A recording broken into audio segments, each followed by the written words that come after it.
It's been 16 long years since Toyota last released a Supra model, and this year at the Geneva Motor Show in 2018 they are finally going to take the wraps off of the new edition, the new entry, the next generation in one of the most iconic lineage of sports cars Japan have ever released.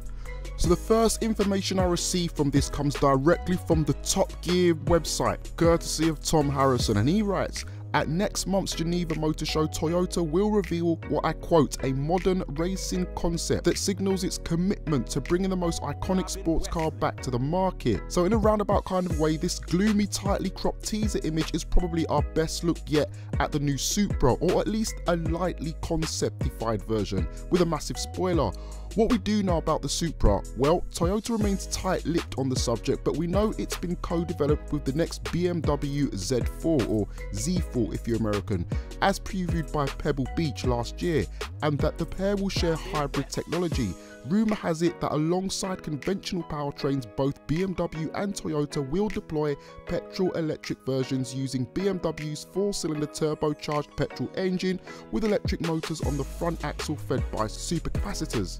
Right, so after reading this article, I decided I might as well start scouring the internet, going in and out of different forums, different websites, just trying to get as much information on this new Supra, this new Toyota Supra as possible. And I found this article that recently got pushed out by evo.co.uk, and it reads, "The numbers are impressive, with the 6-cylinder Supra producing 335 brake horsepower and 332 foot-pounds of torque, allowing the car to hit 62 miles per hour in 3.8 seconds.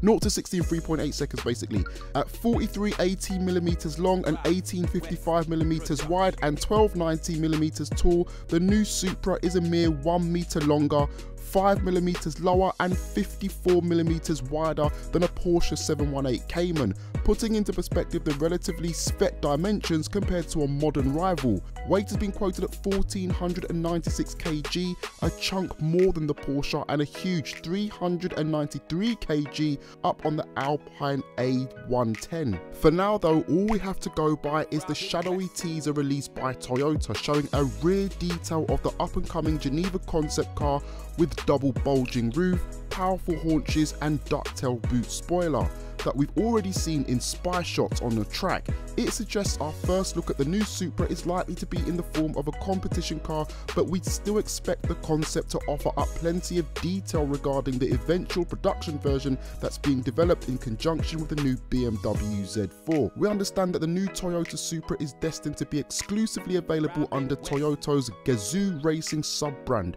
while sources inside Toyota are letting slip that the new coupe will be available in 4 versions, 4 different variants, all powered by 6-cylinder engines driving the rear wheels.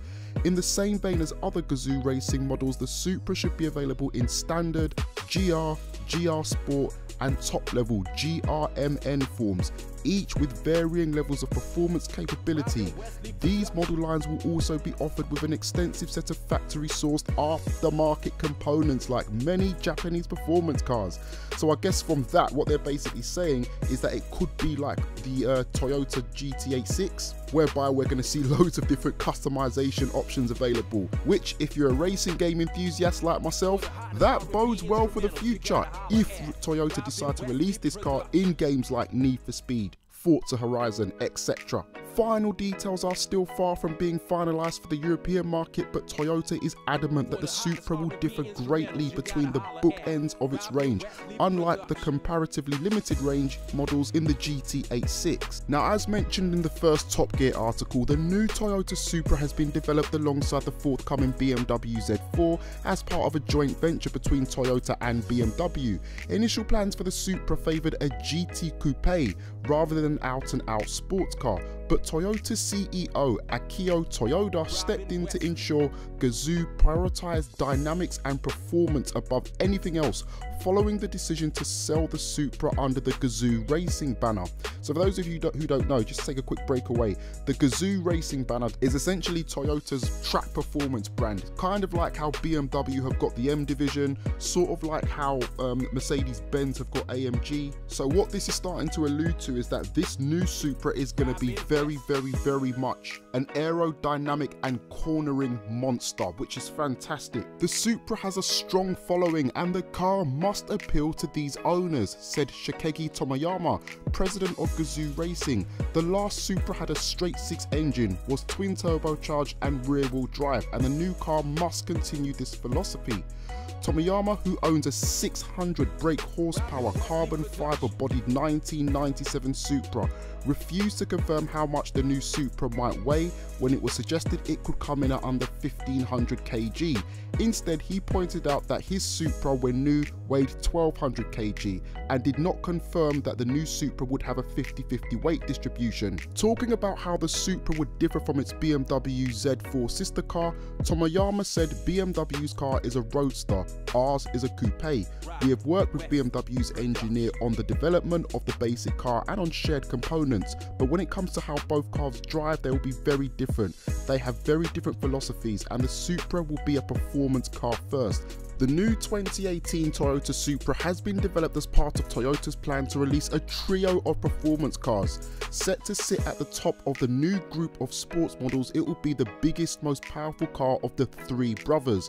A replacement for Toyota's small roadster, the MR2 will be the smallest and lightest, while the GT86 will be subject to constant development and will fill the gap between the two new cars. The previous generation Supra went off sale in 2002, but it still remains popular with car enthusiasts thanks to an abundance of tuning parts and for its ability to produce quite ludicrous amounts of power from its robust turbocharged straight six engine. Just because the new Supra will be Toyota's largest flagship performance model, don't think for a minute that it will be a ponderous and heavy beast. Toyota engineer and Gazoo Racing chief Tetsuya Tada told Evo what we could expect from the new sports car, and very promising it was too. He says, "A Supra should be lighter than its rivals. Personally speaking, my favourite Porsche is the Boxster, followed by the Cayman. Now, rather than a full hybrid system, the new Supra may use electrics to gently help increase the performance of its petrol engine. Toyota has applied for a patent for an electric supercharger. The plans are in depth and suggest the technology is close to being production ready, possibly in time for the Supra's 2018 launch. The application shows a standalone electric compressor, but unlike the ones used in the Audi SQ7, Toyota's solution uses what looks like a turbine and compressor housing from a conventional turbocharger. Rather than the turbine shaft being spun by exhaust gases, though, an electric motor generates the movement. Current Formula One cars use a similar system to increase power and reduce turbo lag, but rather than being solely powered by electrics, the turbos on F1 cars use both an electric motor and exhaust gases. There's no indication though that Toyota's electric compressor will enhance a turbocharger or be an independent unit. Even decked out in camouflage wrap, the overall shape of the Supra is impossible to hide. Long and low with a classic sports car silhouette in the same vein as the Toyota FT1 concept seen previously. It also shows off a ducktail spoiler on the boot lid. The new Toyota Supra is set to arrive in 2018, shortly after BMW launches its Z4 sibling. Will the Toyota BMW partnership, named the Silk Road Project because of its East meets West approach, bear fruit? It's not the first time the brands have worked together, having shared diesel engine technology across the Toyota, BMW and Mini brands for several years, as well as calibrating on hydrogen fuel cell technology. We look forward to seeing if the Silk Road project can produce a convincing successor to the iconic Supra. So there we have it, guys. It's been long overdue, but finally we are going to see a new Toyota Supra variant hit the light of day, which is fantastic for all you Supra fans out there. In terms of how the car actually looks aesthetically, we don't have any confirmed shots thus far, but it's safe to say that the ones that I provided are going to give a very strong indication of what the final car looks like, especially if you compare it to the camouflage wrap covered shots that we saw earlier, because those are actual real shots of the car going through various testing. For those who don't know, and I'm sure many of you do, but for those of you who do not know, when a car goes through its testing stages, when it goes through its safety checks, when it goes through all those sort of bits and pieces that it needs to pass the red tape, the manufacturers often like to hide the design from spying eyes by wrapping it in black and white decor. Now, as you've probably realized already, we don't have anything in the way of confirmation of what the top speed will be of the new Toyota Supra, but I'm gonna stick my neck on the line and say don't expect this to be a blitz car in a straight line. I don't think that's what we're going to be seeing with this new Supra. I think if you put this Supra up against the old Supra may have a good chance of keeping up, if not beating it, in a straight line on the drag strip. But if you put the two on the track, I think this will potentially destroy it, based on the fact that this car is centrally focused around aerodynamics, more grip, more responsive, more sharper, more tauter, patented electrical technology aiding with the actual turning of the wheel. This may be your go-to car if it comes to Gran Turismo, if it comes to project cars, if it comes to Forza, Assetto Corsa. And as I mentioned really early in the article, the fact that there are going to be aftermarket parts as well. Could we be seeing the likes of Rocket Bunny, maybe even Liberty Walk designing a type of wide body kit for the car? Who knows? Many unanswered questions. Anyway, guys, the most important thing here is your thoughts. What are your views on what we know so far about the new Toyota Supra? Is it something you're looking forward to? What do you think about the potential leaked designs of the car as well, looks wise? Is it something that you're a fan of? Are you not a fan of it? As always, I'm interested to know. Let me know in the comment section. If it's your first time around here, I wish you a born welcome. Hit the like button, hit the subscribe button. More videos coming on the channel over the next few days, so be sure to look out for them, and I will see you when the next video comes out. Take it easy. Peace.